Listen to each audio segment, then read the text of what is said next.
an episode-by-episode compilation of all relevant info I could find on the Heartstopper show plus observations from myself and others. All sources listed in the description, including a huge playlist of every video available on YouTube plus links to articles and other outside sources. Season 1 ends where Volume 2 of the graphic novels ends.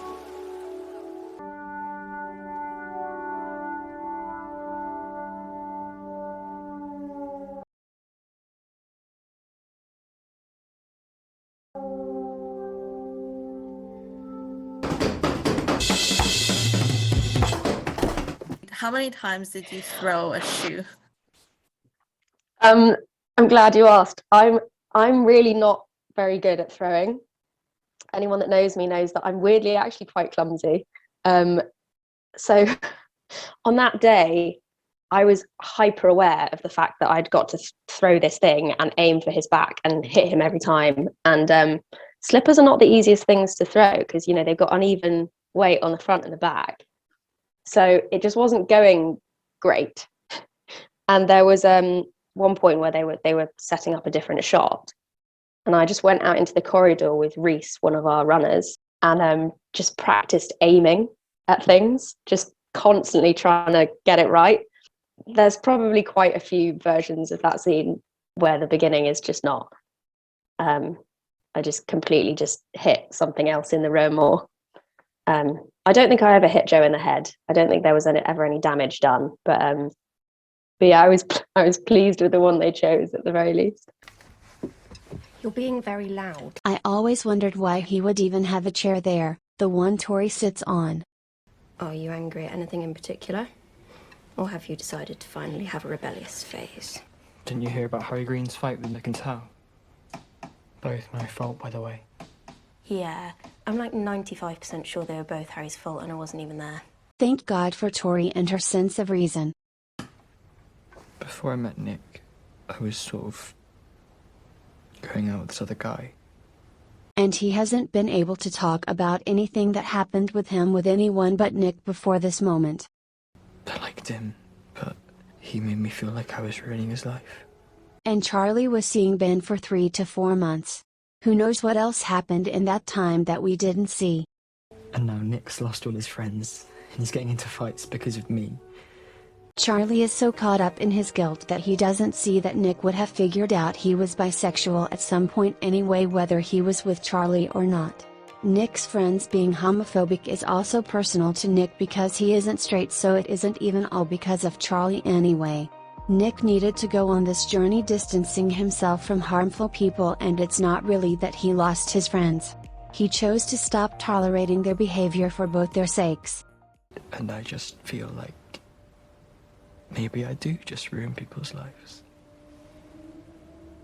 Could it be better if I didn't exist? Probably my favourite scene was episode 8 with Charlie and Tori, and Charlie's feeling a bit emotional, and it was just Jenny, who plays Tori, is just the most lovely and amazing person, and it was just really lovely to have such like a heartfelt scene with her. And yeah, that's probably my favourite scene. I'm sure you've said this at some point. You must have said this. I must have like been sitting next to you. I probably wasn't listening. I think you had quite a lot of fun in all of them, really. I did, but there is one that's like... There's one scene that is specifically... And I've said it in an interview. Was I there? Yeah. Ooh, I get that. That does look bad on me. What was your favourite? The scene in episode 8 with me and Jenny when I'm crying at the drums. Yeah, okay. That's okay. It's even from Heartstopper. I'm going to say a scene that I'm not in, so that's really, selfless. But I would say actually one of like the most heartbreaking scenes is in episode 8 when it's between Charlie and Tori at the drum kit. And I remember when I watched it the first time with Joe, I don't cry very often, and I cried, and it was just, yeah, it was pretty heartbreaking. Well done, Joe. Keep it.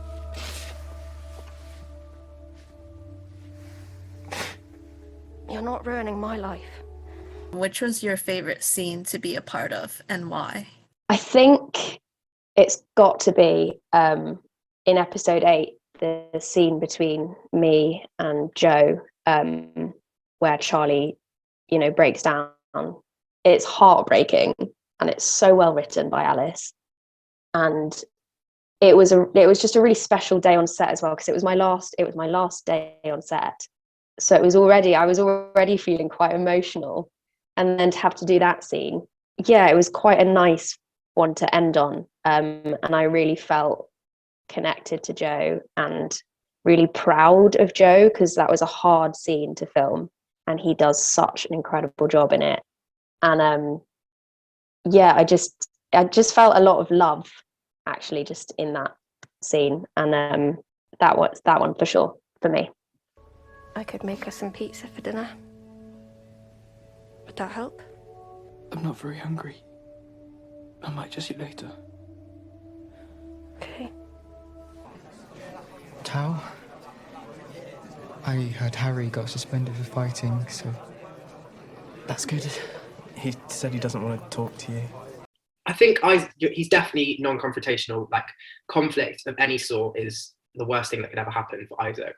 Which is like, there's that scene on the final episode where Tao's not speaking to Charlie, and Isaac kind of becomes this weird middleman, and he's like, I hate this so much. I don't want to choose a friend to be friends with more. Like, I think that's the most uncomfortable moment for Isaac in the whole season. But yeah, especially when Tao gets the ball thrown at him, I think Isaac is more scared of Harry and the boys' reaction than he is of Tao being annoyed at him for not sticking up for him.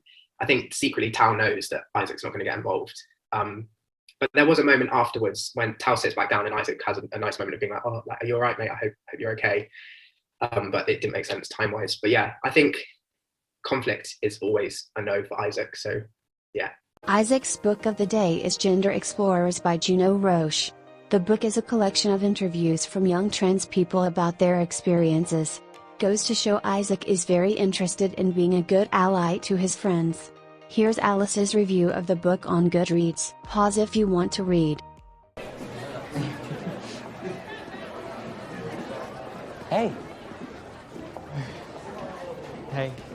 And then after that, they showed us the mural that they painted on one of the corridors they're shooting, and it's this like, it's meant to be like the Great Wave, but done in a sort of Alice Oseman style. And yeah, it's just so cool. Every time I walk down that corridor for the rest of the shoot, I would look at it and just be like, wow, like that's so cool.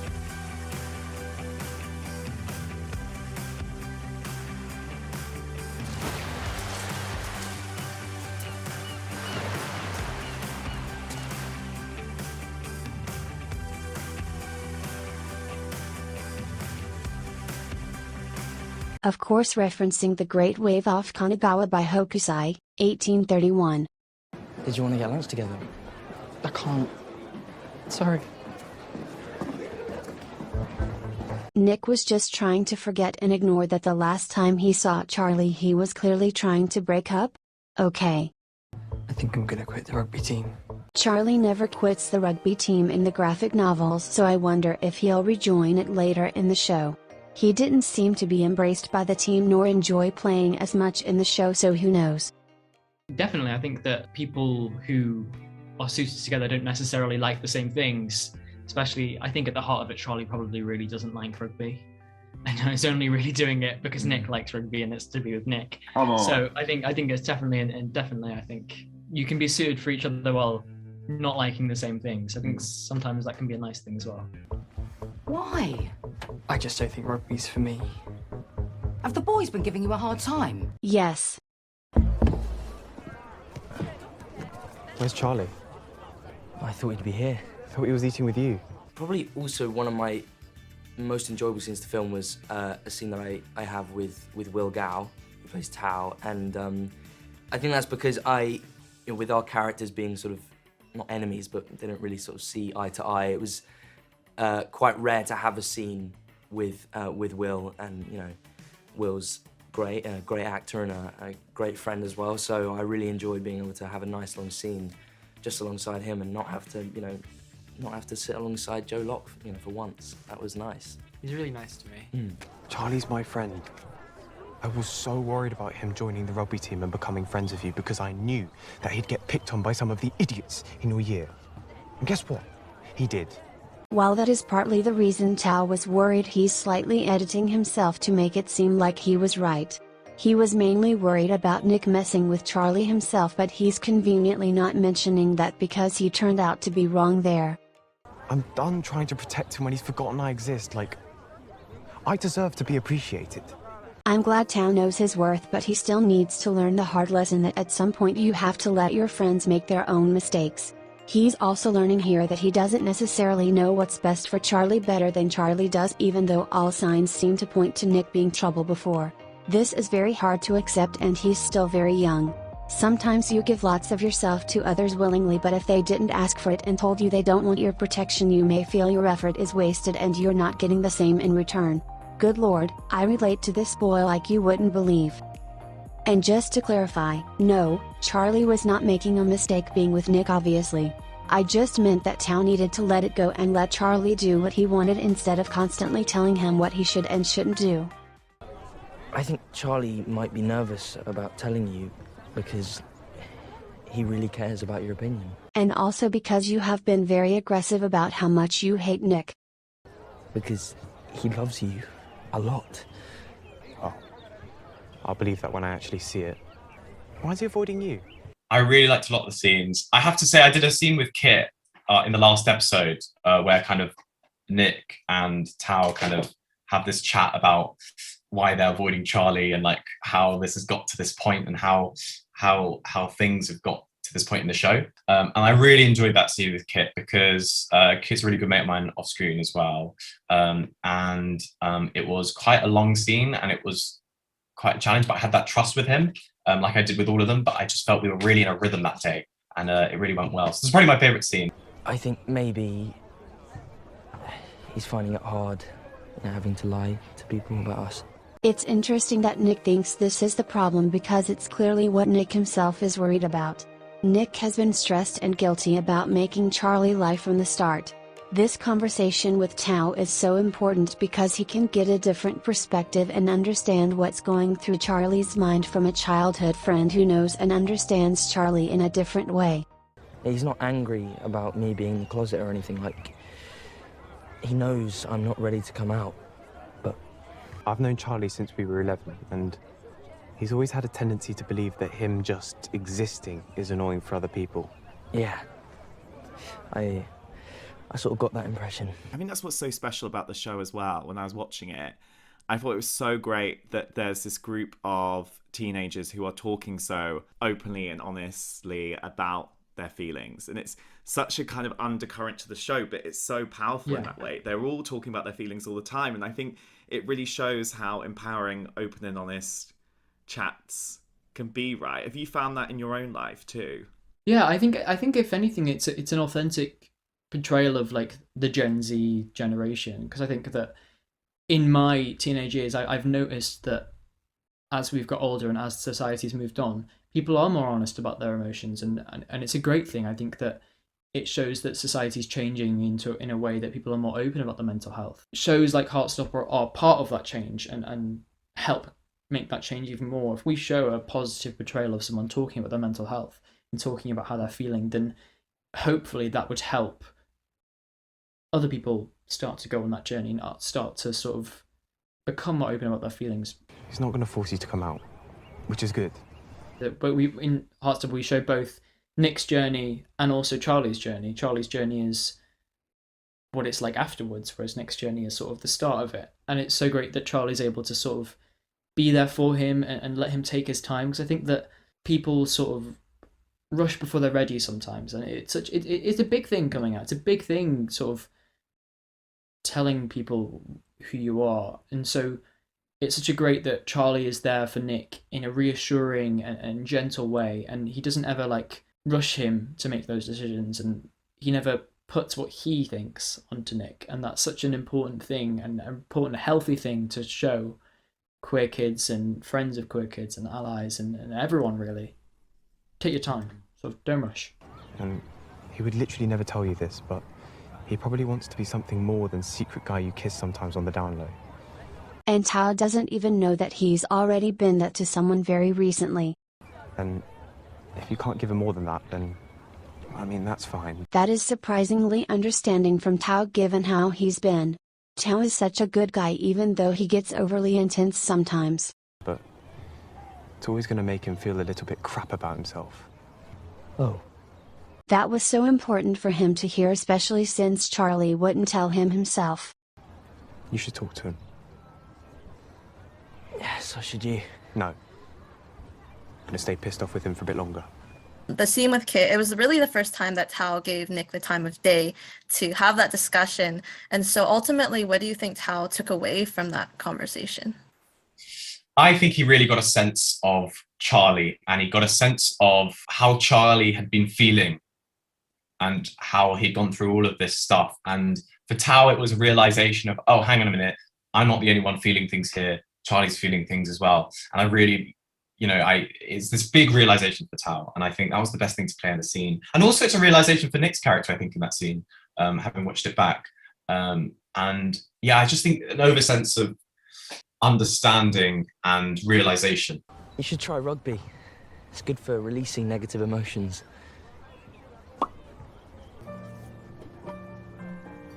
I so badly want to hear what they talked about for the rest of lunch.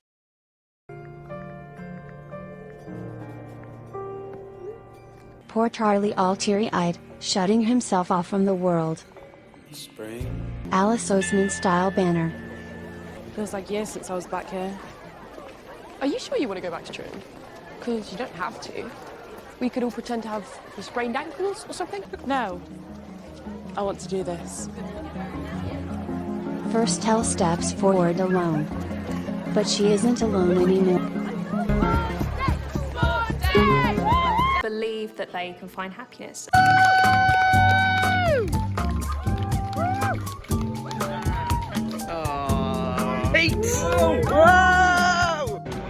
Yaz is wrapped. She did it. I did it. How does it feel? Sad. Don't if you stop. I'm actually doing it for you guys.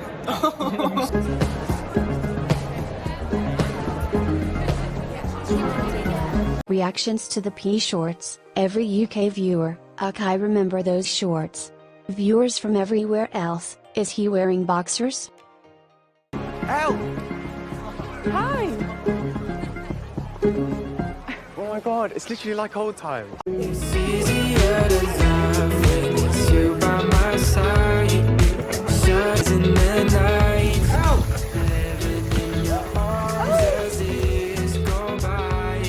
It's easier to love. Because if you haven't signed up for an event, Miss Sarah will hunt you down and murder you. So everyone, who's ready for the final sports day look? Here it is. Giving you PE kit realness, sports day realness, got the classic Isaac shoes on. Look at my fantastic makeup. Obsessed. Here are 5 Easter eggs hidden in the makeup in Heartstopper. Spoilers ahead. Hair and makeup designer Deandra Ferreira told me that Sports Day was the day they got to have a lot of fun and show the character journeys through makeup. The doodles on Elle's face match those we see in the graphic novel. These flowers represent Isaac's sensitive personality. Tara and Darcy have matching complementary makeup to show their journey of being out and proud. Imogen has hearts to represent the understanding and acceptance of Nick's decisions. And my personal favorite are Charlie's sun rays. This, of course, is a foreshadowing of their trip to the beach later. And the best scene ever. Where's Charlie? Haven't seen him. Haven't seen him. It's my line today, guys. I haven't seen him. Wow. Have you seen him? I haven't seen him. I haven't seen him. Might be a makeup though. Yeah. Notice how Isaac gives Tao a little hug too? Tao complained to Charlie in episode 4 that they got no hugs just because Charlie sees them all the time. Isaac knows his friend's needs and I love him. So, good luck, one and all, and go do sports.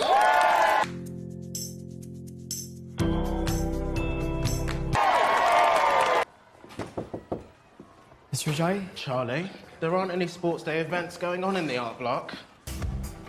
I've got a boyfriend. Oh, well, congratulations. Now, this may seem obvious, but have you tried putting some space between you? What? I can't do that. Or can't or don't want to? No.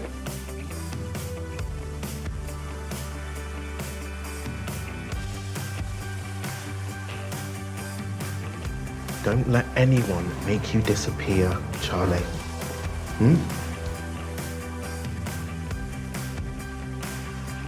And when I was at school, I thought that hiding from it all was safer, easier. But sometimes the loneliness was just as bad. Don't let anyone make you disappear, Charlie. I would have needed that advice in school as well. Mr. Ajayi is really an absolute dream as a teacher. You you'll be doing the 200 metres for Team Blue. You need to be over by the starting line in 3 minutes. But miss, I can't run. You really can't. Can't you? Well, not fast.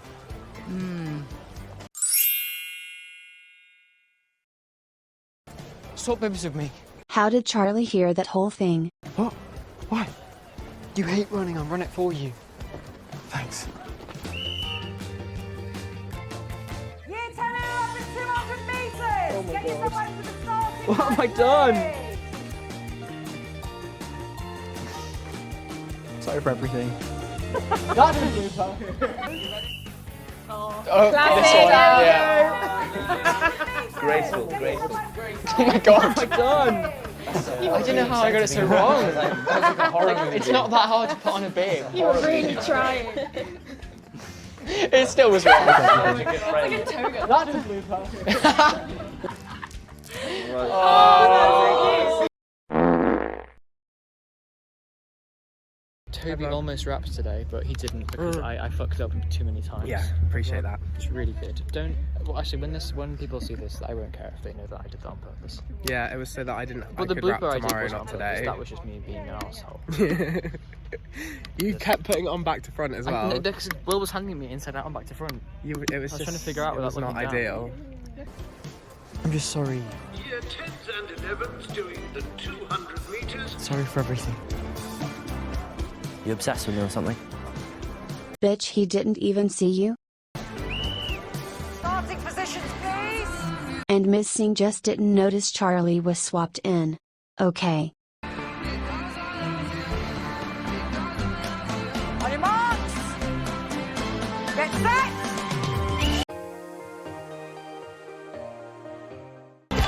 I forgot he can run really fast. Come on. Hi everyone, I've hidden you in my book. So I'm going to film a POV of what my book sees while we do a take. I hope you enjoy. Yes, Charlie! Go on! Go on, Charlie! Yay!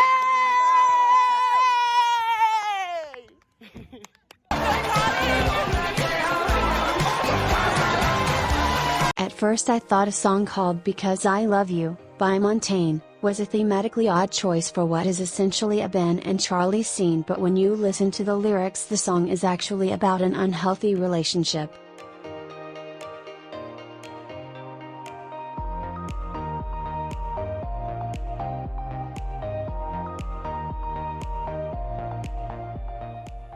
The finish line should not be on a curve like this. You don't get to have an opinion about anything I do. I understand that you're figuring out your sexuality, but you don't get to make me feel like crap anymore just because you hate yourself.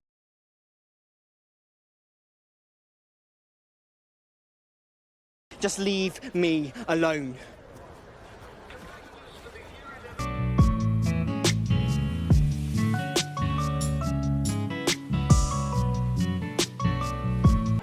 I'm so sorry. I'm sorry. I should have been a better friend, and I've been kind of. I shouldn't have gotten angry at you.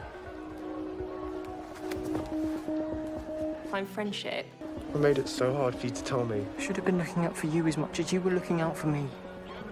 Some people say Charlie had nothing to apologize for here. The truth is he had been a bit neglectful of Tao, spending so much time with Nick and leaving Tao all alone. It's especially bad that Charlie knows Tao so well, so he would have known that being the last to know would hurt Tao regardless of how it came out, so he isn't 100% blameless there. I just think it's nice he apologized too, because Tao was hurt even though Tao didn't make the situation easy for Charlie. The animations are back. We've seen these seagulls before, all the way back in episode 1 foreshadowing the beach date. Yeah, we should be able to post Clap that aboard one it. I'm online. taking video. Marker, sound speed. Evergreen, take 3. Alice drew on some of the clapperboards used for filming. Heartstopper used the codename Evergreen to keep it secret what show they were really making. Shows and movies often do this to prevent leaks.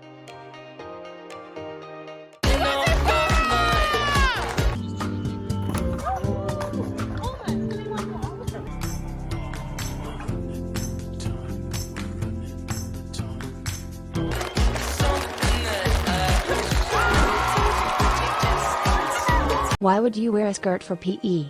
Some other Higgs girls are wearing shorts, so it seems like you can choose which one. Why would you choose a skirt? You have to wear shorts under that anyway. So impractical. Makes no sense to me.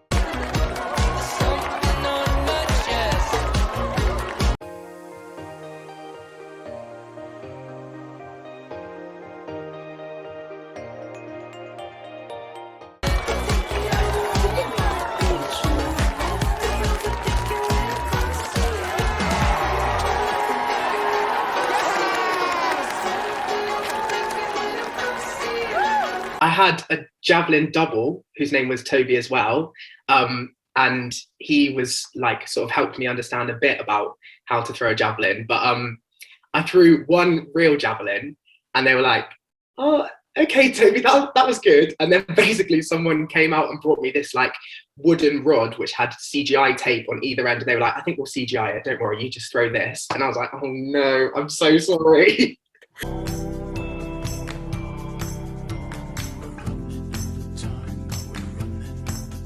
Toby's about to be throwing a javelin. Wow. Toby, you're so good at it. Look at that. Look at him go. Toby.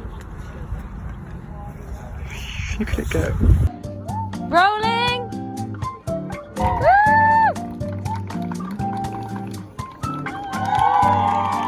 Oh my god.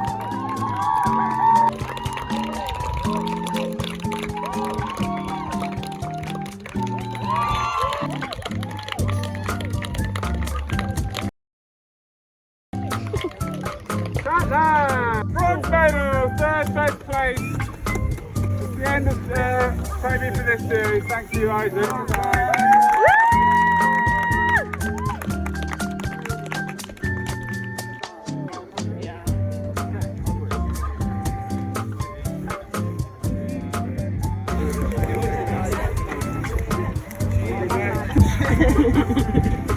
So that's a wrap on Toby Donovan. Netflix's Toby Donovan. Playing Isaac. Playing Isaac. Netflix's Heartstopper. We love you, Toby. Didn't it take you like 4 months? Yep. I was in here every lunchtime. I think this is probably how Elle and Charlie became friends. Both must have been here with Mr. Ajayi and found comfort in each other. I like that thought. I was in here every lunchtime.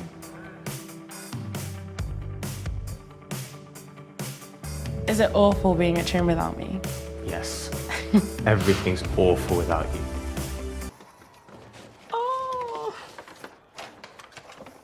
Tao's friends really are his whole world. I don't think it counts as a landscape if it has people in it. Actually, that's not true. You can have people in landscapes. Is it awful being at Trim without me? Yes. Everything's awful without you. I'm okay now. I promise. I don't know if it's a thing of I'm going to be okay. I think it definitely, there is a relationship between the scene with Nick and then the scene with Elle later on. I think he's slowly making amends and he feels like he's in a better place and it's all come together nicely and it's finally resolved. And the resolution has led to him realizing the kind of change in his friendship with Elle, because Elle's been there for him the whole time.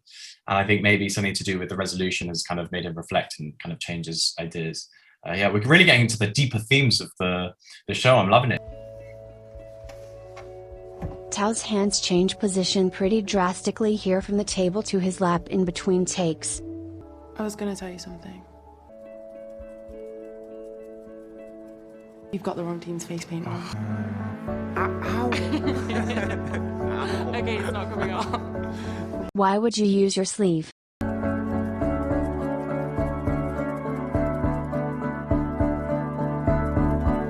Come on, I want to go find my old locker. So in episode 8, there's the scene with Tao and Elle in the art classroom, and it's like the big cliffhanger of the show. And I think that was just so much fun to kind of see that kind of arc and the development in their story kind of reach a point of change. And I just had so much fun shooting that scene with Yaz, and the art class just looked wonderful. Like the art department just they went for it with that classroom, and yeah, I'd have to say probably that's. And now Tao has his own butterflies that follow Elle. He finally understands his feelings. Yes, Chetna! Oh, she's so cute. The red versus blue rugby match is about to begin.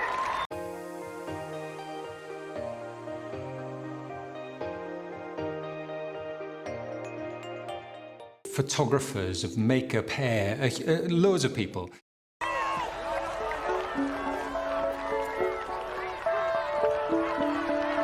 Oh, a vlog? No, not a vlog. Hi everyone. This is Sports Day. Quite hot today. It's really hot today. You know it's 29 degrees. 29? It's going to be. Gosh. It's only 11 I've got too many o'clock. layers on for that. I've got 2. Yeah, but the bib's 1 and a actually quite half. sweaty. And I've got a thick polo. That's really sad. I think it was a character choice. So just repeat what I said. Okay. Turn over, please, A camera. Turn over, please, A camera. Mask off. Masks off, everyone. Do you want to do one? Tell me when the rugby team's set. This is so fun. Siren. It's so loud. Let's go,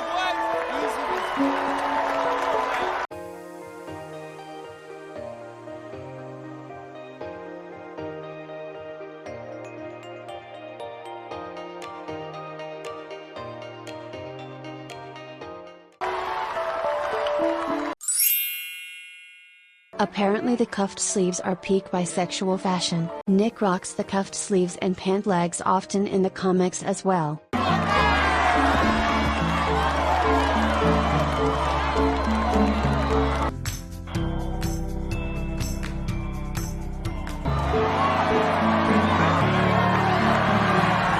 Despite the situation with Nick, Charlie is still happy to watch him do well at rugby.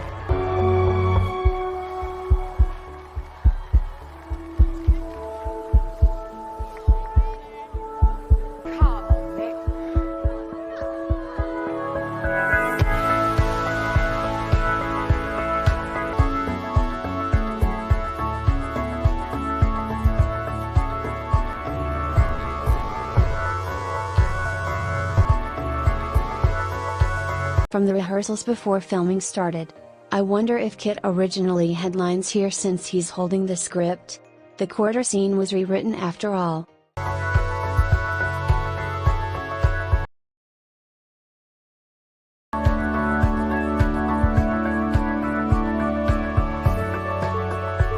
Pretty much everyone thought Nick was going to kiss him here.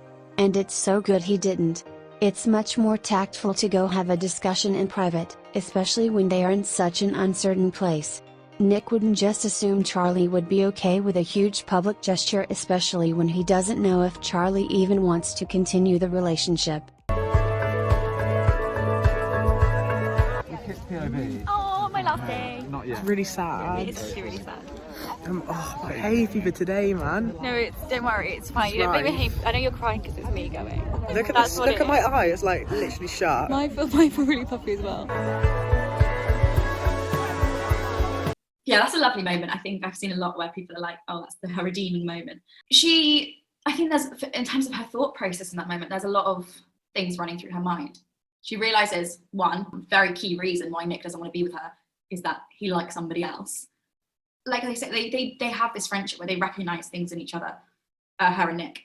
And I think the conversation they have on the bench is sort of, it makes sense in another light when she sees Nick and Charlie together. And I think there's a happiness, there's a happiness for Nick in seeing, and I think there's also a melancholy in knowing that he can be so brave as to step away from those expectations that we were talking about. And I think there's a sense of like pride and feeling kind of amazed by such a bold move when she knows that, you know, he's struggled with these expectations and he's just gone and blown that out. And she's like, well, he's done that. Like, that's incredible. Maybe, and I think there's an element of like, maybe I can do that then. Maybe I can stop trying to fit in a way that I'm not quite fitting. Sir, aren't you going to tell Nick Nelson that he has to do the match? Nah, I'm good. So this guy is James McEwen and he will become more significant in season 2, although we don't exactly know the details yet. He is played by Bradley Riches and was credited in season 1 as Student 3. There was actually a fan theory that he might be James from Volume 3 of the graphic novels floating around before Season 2, and James' character got confirmed. I even originally had this text in the earlier edit of this video.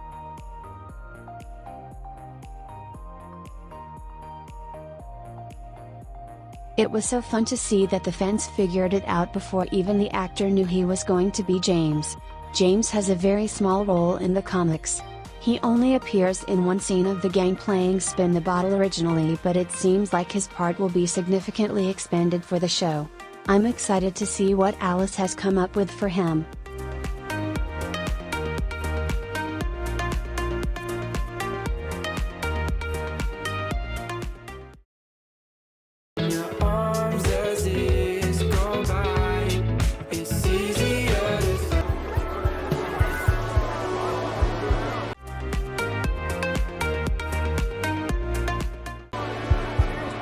Isaac is ignoring the romantic moment and reading There Is No Planet B, a handbook for the Make or Break Years by Mike Berners-Lee. This is a book about climate change and other environmental and economic challenges and how we could improve our planet. Trust Isaac to have some light reading in the sun while others do sports. I don't want to break up. I know people have hurt you, and you feel like I'd be better off without you, but I need you to know that my life is way better because I met you. This whole speech is so perfectly exactly what Charlie needs to hear. That talk with Tao really helped Nick understand exactly what the problem is and what Charlie needs. I don't care about getting into fights or pissing off my mates or anything like that. It's all worth it to be with you. I mean, you are the kindest, most thoughtful and caring and an amazing person in the whole world. And if you really want to break up, then I would respect your decision, but I want us to be together. It's so important that Nick says that too. He respects Charlie and wants to make sure Charlie is making these decisions because he wants to, not to protect Nick.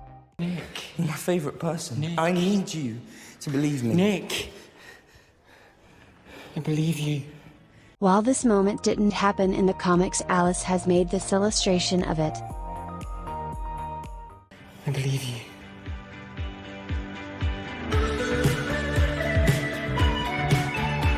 What is your favourite Nick and Charlie scene from the show? And, very importantly, why? Ooh. Probably the scene in episode 8 after Nick has, in the corridor after Nick's taken Charlie from sports day. I really love that scene. I think it's like the classic Hollywood end of like a romantic film, which I feel like queer characters never really got. So it's great to like have that like, I think in the script, the kiss was like, Alice described it as a real romantic Hollywood kiss. And I just really loved that. Also, a fun bit of trivia about that scene is that I fully rewrote it 1 week before we shot it. I had like, sorry. How incredible is that? It's been that good. It was like I had done all the scripts properly in advance, like, which is, as I've discovered, that's actually quite rare for TV to have the scripts all done and complete like before the shoot starts. But that one scene, I just knew that there was something off about it, and so like we got really far into the shoot and suddenly I was like, I need to change this scene. But yeah, I'm really glad that I did. You write it in the bowling alley? Yeah, I was sitting in the bowling alley like with my laptop. How incredible is that? Like,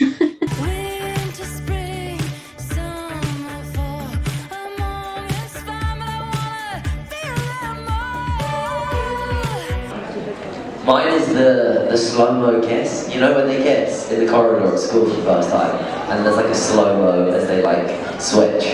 It's like, oh, just, yeah, it's amazing. Wholesome vibes.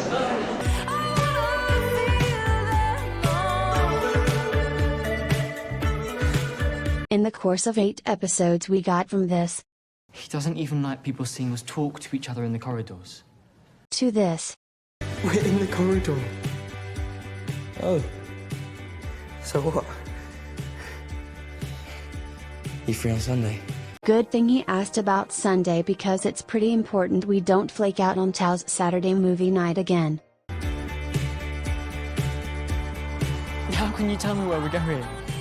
No? I don't think I've ever been in this direction. Peace signs, please.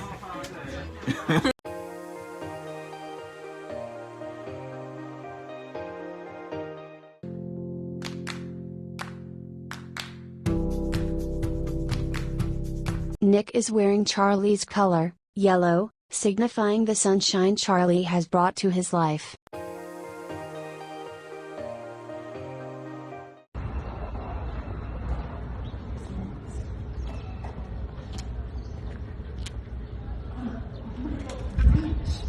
Oh my god!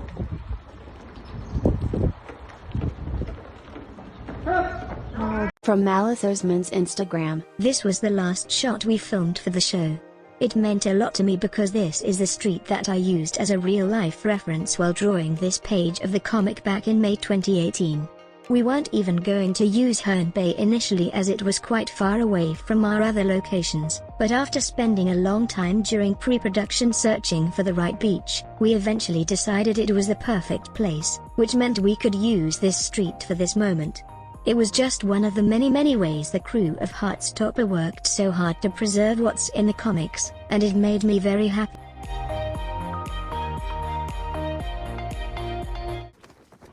The people on the merry-go-round are all crew members and they had to keep going around and around until they were done with the shots.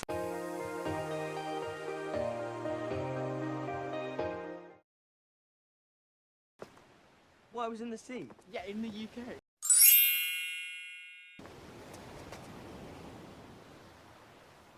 It's partly because we shot it right at the end, and when you get to the end of the shoot, the relief, especially when when you think you've got some good stuff, the relief is so enormous. But when we went to Herne Bay and we got to shoot Charlie and Nick's day on the beach, and we had a pared down crew, so it was slightly more, the team was smaller, so it wasn't quite the machine that you usually get, and we were like, the first thing we filmed that day was Nick and Charlie walking down the boardwalk, and they kiss before they go on the merry-go-round.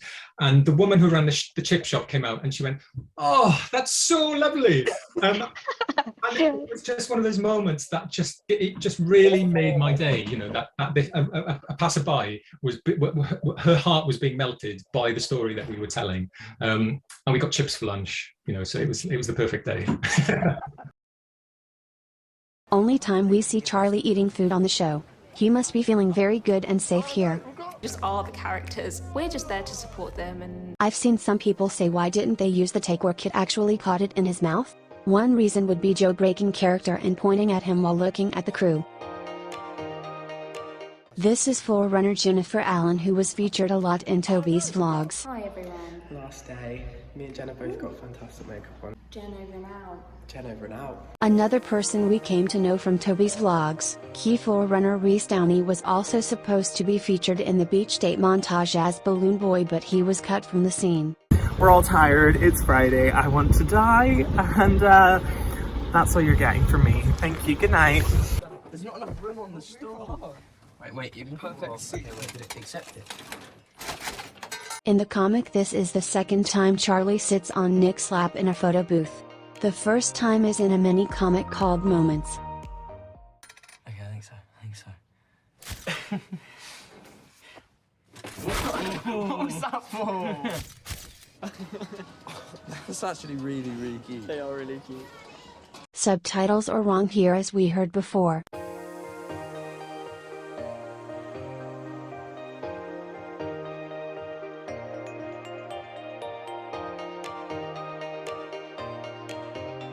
From Malice Osman's Instagram. I actually wasn't expecting this scene to be a fan favorite, but I'm very happy that it is. On the day, these photos were taken by director's assistant Sam Arbour and then Patrick Walters, and I only had 5 minutes to choose which photos were on the photo sheet before they needed to be printed out to film that shot. We thought you'd like to see the photos as well as some of the outtakes. In the comic version, they are listening to Still Together by Mac DeMarco. I was thinking, what if I came out?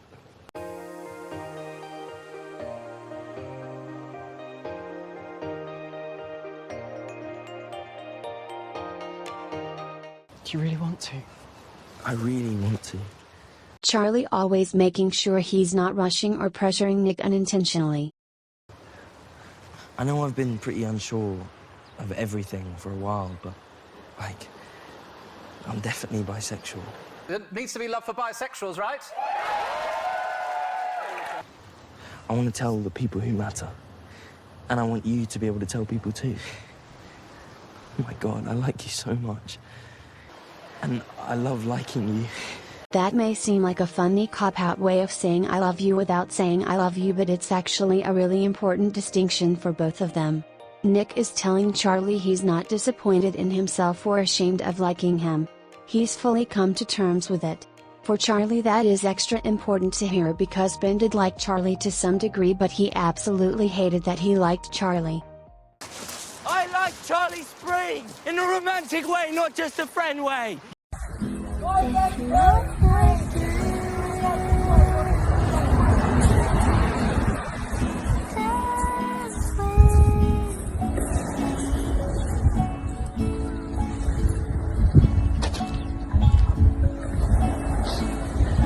This is funnier in the comic because he stops to consider for a while and then clarifies in a run-on sentence with no spaces between words. He just had to make sure the ocean understood what he meant. 1000, take one.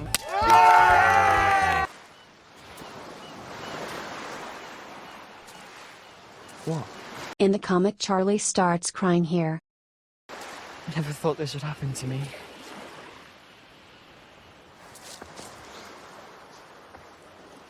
Me neither.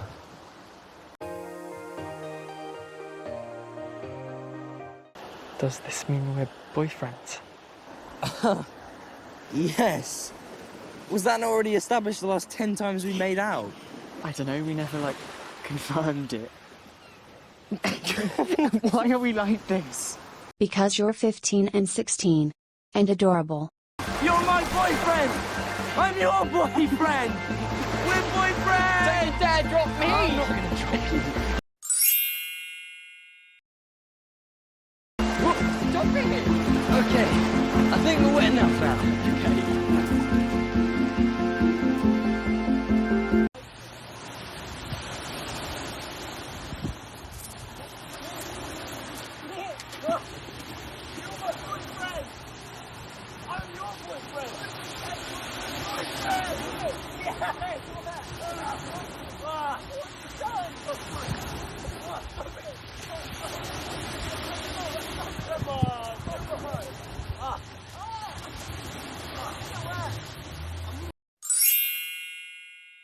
I want to be held the way Nick Nelson holds Charlie Spring. Yeah. Aww. I'm good at holding things and holding people, and that's what I do. So, yeah, there's a lot of. I think because I was basically threatening to drop him, and it's because he was giving me a bit too much attitude on that day, and it was the last day, and I just felt like I could really, you know, I could drop you in the sea right now, and they're not going to fire me. It's the last day, so. Kit does go with hugs. Bella, or Baby Queen, said that I give some of the best hugs in the world. Okay, so which is your favorite scene as a viewer and why? I think the beach scene at the end. I think We're Boyfriends is so good, and it's just ripped straight out of the comic. I read the comic when I was younger, and I remember that meaning a lot to me then. And I think Kit, especially in that scene, did such a good job.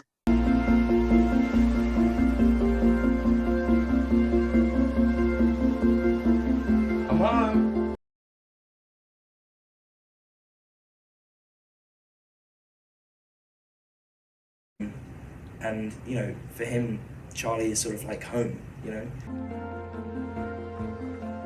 Nick's mom, Sarah, is also wearing yellow. Also, cinematographer Diana Oliverova has worked her magical realism in the hallway lights again. The setup of this scene is Nick has just had the best day out with Charlie at the beach. And I wanted this scene in the kitchen to feel joyful because a really special thing is about to happen. Even in the visuals of the scene, in what they're wearing, you know, Nick is in this yellow top and so is his mum. And the kitchen for them is like a safe space. So I wanted to capture that feeling of home, I guess.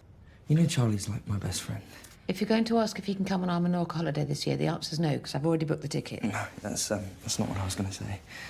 So when talking to Kit about Nick's character, we talked a lot about the expectations that Nick has on himself in being a certain type of boy, in this case, a popular straight boy, and the feelings that he has when working out that he's not what people think he is. The other thing that I really wanted Kit to focus on as well was that Nick's feelings for Charlie just brighten his life and inspire him. He's ready to tell his mum about this. He's comfortable in his feelings for Charlie and he wants to share that. I don't think she completely knows that there is something going on between Nick and Charlie, but she has her suspicions. She is just open to hearing whatever Nick wants to tell her. What's she like?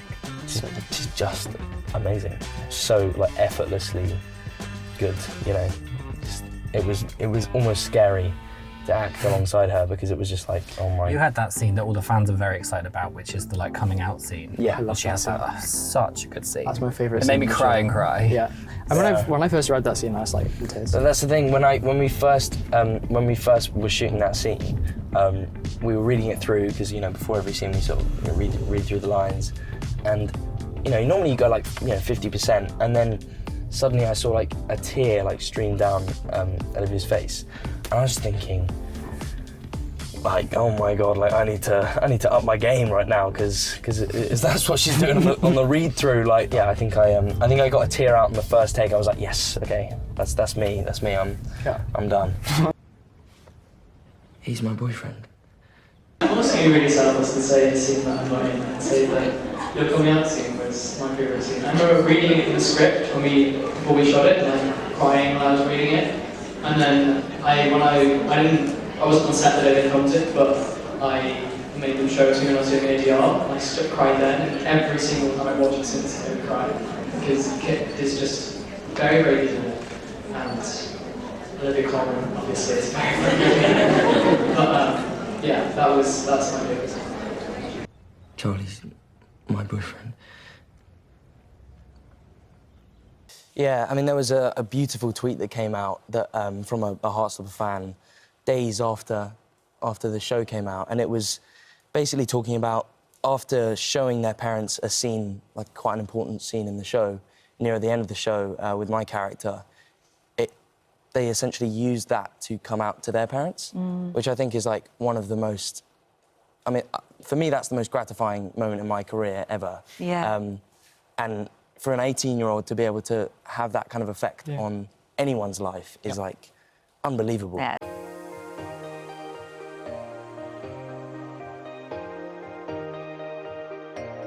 Did I tell you that when we were at the BAFTAs the other day, we bumped into Olivia and we told her about the tweet and she started crying. She started crying. By Olivia, he means Olivia Colman as well. Yeah. First name basis, of course. First name basis. But yeah, the Olivia Colman. I still like girls, but I like boys too. That is actually the first time we see him admit he likes boys in general, not just Charlie. We're going out. And I just wanted you to know. Oh, baby. Oh. Thank you for telling me that. Oh, I can't remember my words. Will I say something else? Thank you. I just got all overwhelmed with your little face.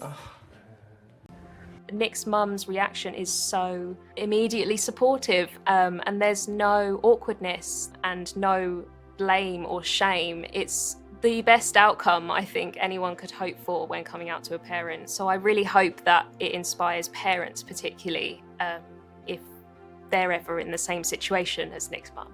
Oh, thank you for telling me. I'm sorry if I ever made you feel like you couldn't tell me that. It was important for Nick to come out to his mum at the end of this story because Nick's journey in Heartstopper is kind of a journey of self-discovery and figuring out his identity, and the end point of that being him coming out to one of the most important people in his life signifies that he has found a really strong sense of self-acceptance. You don't have to say you like girls if you don't. No, it's called bisexuality, if you've heard of that. Yeah, I've heard of that. I wasn't born in the 18th century. In the comic, Sarah says she wasn't born in 1920. The change to the 18th century is most likely a nod to Olivia Colman's role as Queen Anne in The Favourite, which is set in the 18th century. Me and Charlie started going out a couple months ago, but I started liking him way before that. Oh, I love you. Oh. My favourite scene to watch was probably the very last scene with Olivia Colman. I think that really hit the audience, and it really is such an amazing scene and such an amazing performance from both actors, and I think that was probably my favourite scene. And now we're gonna tell people? This made a bit more sense in the graphic novels because there they hadn't told anyone other than Tara and Darcy yet at this point. Of course Tori also knew, while in the show Charlie's friends already know this was said before Nick told his mum, and Charlie also hasn't told his parents. There's also the question of everyone else in school and Nick's friends etc. Looking forward to seeing how that goes in season 2.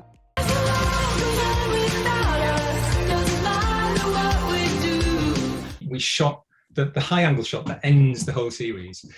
We had to shoot early in the car park of the school. This is going to spoil the magic for the viewers, for the lovers of the show out there. But it's if you just imagine like a tiny little square of pebbles, and Nick and Charlie sat on their beach towels,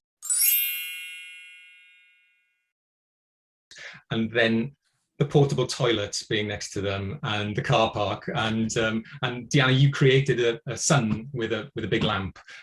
Shooting that, that final shot before we shot the scene proper, is full of quite big. It's quite scary because you don't know what the weather conditions are going to be on the day, and you don't quite know how. You have to block a scene and work out what the staging at the very end is before you've actually blocked the stuff leading up to that. So that's always quite a big challenge.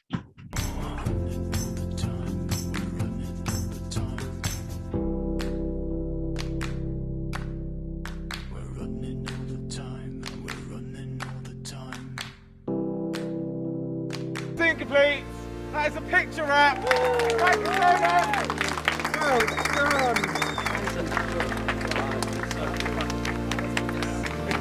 Thank you. You've been amazing.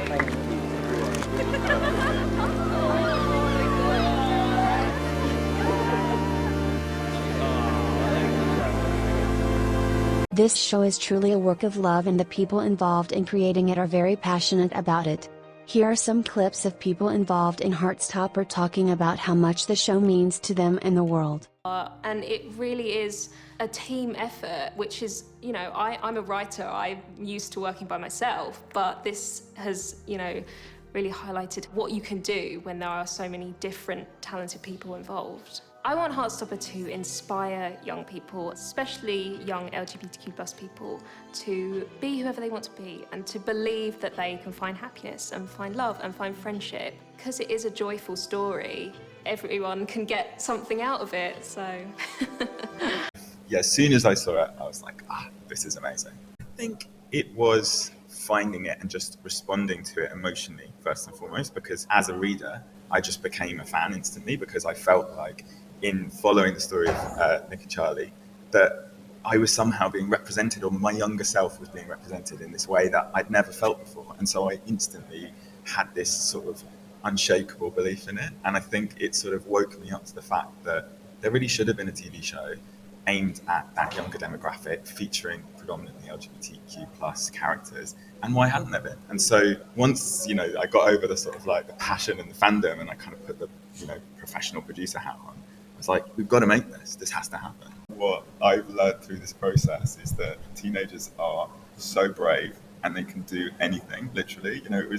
I've never worked with a young cast before, and we really wanted them to be actual teenagers playing teenagers. So to have that kind of youthful excitement on set every day just reminded me and brought me back to when I was a teenager. I think we wanted teenagers today, like the Gen Z audience that it's aimed at, to go, I can see myself in this. This feels like it's for me. And I think in trying to achieve that level of authenticity, older viewers also hopefully can look back to their teenage years and see themselves in it as well. I mean, I certainly did that because I had such an affinity with Charlie because I felt like when I was 16, 17, I had curly dark hair. I was sort of anxious, coming to terms with my sexuality. And so I just really had that kind of like bond to that character. And when I first met Alice, actually, I even took a picture of myself that I thought I looked quite Charlie-esque in. And I wanted Alice to know, I was like, look, this is me, I was Charlie.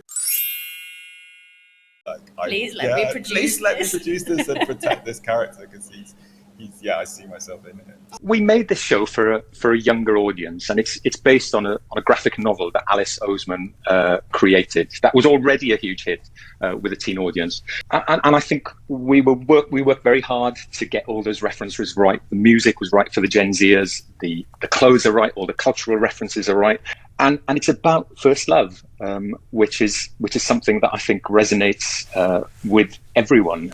We were very keen not to make a childish show. We wanted to make a show about a complex, emotional life that these characters had. But as you say, I think it's really interesting how the shows appeal to an audience beyond that Gen Z teen audience, and it's struck a chord with audiences who are more my age, who are quite far from falling in love for the first time, but lots of comments like, I wish I'd had this show when I was 14, or these are the teen years I could have had, and it's been really interesting actually to hear that sense of melancholy that many people my age have about a kind of a teen romance that they never had. I think in the 80s, when I was a teen, it was the time of Section 28, where the promotion of homosexuality was banned, and I grew up with an enormous sense of shame about being gay, and to the point where I remember as a teen, if I had a thought about fancying another boy, I would think that I'd committed a thought crime, and I'd try and purge it from my mind in case somebody could read that in my face. And what's amazing about Heartstopper is it celebrates the purity of falling in love for the first time, and there's a sense of a real sense of celebration of what that emotion is like, and it's wonderful. It's very rare that you get this extra level, which I feel with this project, with Heartstopper specifically, that it feels like it really deeply means a lot to a lot of people. Absolutely. And so talking about that has been very important, not only for other people, but also for myself, because I had such a strong connection to the book when I first read it, and the people who made it, and for so many reasons. And it's a shame that it is, but it feels very new that so many queer people have been involved in telling a queer story. And it's just, also these people have become some of my best friends. It's so rare that you get to go on this experience as a group of people as well. It was such a joyous, but also important, but also kind of liberating book, and it felt so celebratory. It was amazing. I'm finishing it in that first day, and then going and finding the second and third, and I had this horrible feeling in my stomach of like, I don't know what I'm gonna do if I don't get this one. Wow. Okay, that's big for an actor. And it's not just to say that. Like I sent my agent a voice note, basically saying that, like, I've never done that with a project before. Just saying, I have to be a part of this in some way. It felt so important. It felt so rare. It felt so, you could feel this thing existing just outside of the story. This magic of whatever the Heartstopper magic is, and I just felt like I had to be a part of it. It's so nice to see that the cast have all become such good friends. You don't know if that's going to happen. They might all hate each other, but in this case, they've just really bonded, like, immediately. They all get along so well, and it just makes a really positive, lovely atmosphere on set where everyone's having a good time and everyone's supporting each other, because it's a big thing to be cast in a Netflix show. It's incredibly important for us as LGBTQ plus people to have our stories represented on screen. TV and film is the art form of our age. To finally see a show that is British about all of these issues. Mwah, chef's kisses. What does Heartstopper mean to me? Heartstopper means change. It means progression. Heartstopper means beautiful love. And that's it for the last, extra long, episode of my Heartstopper deep dives on Season 1. I fully intend to make these for Season 2 next year when it comes out as well, so please subscribe if you want to find me again then. I also have a Twitter just for this project, @HSDeepDives. Do keep in mind that it will still take months to get these videos done after the next season comes out because I have to wait for the interviews and other content to actually be released, and editing also takes absolute ages. I only started uploading these when I had been working on all of them for 2 months for hours almost every day. Hope you had fun. I definitely did. I still have some ideas for smaller videos about Heartstopper, so I'm probably not going to be entirely dead until season 2 comes out. What am I going to do with my life now? Thank you for being so lovely and supportive in the comments.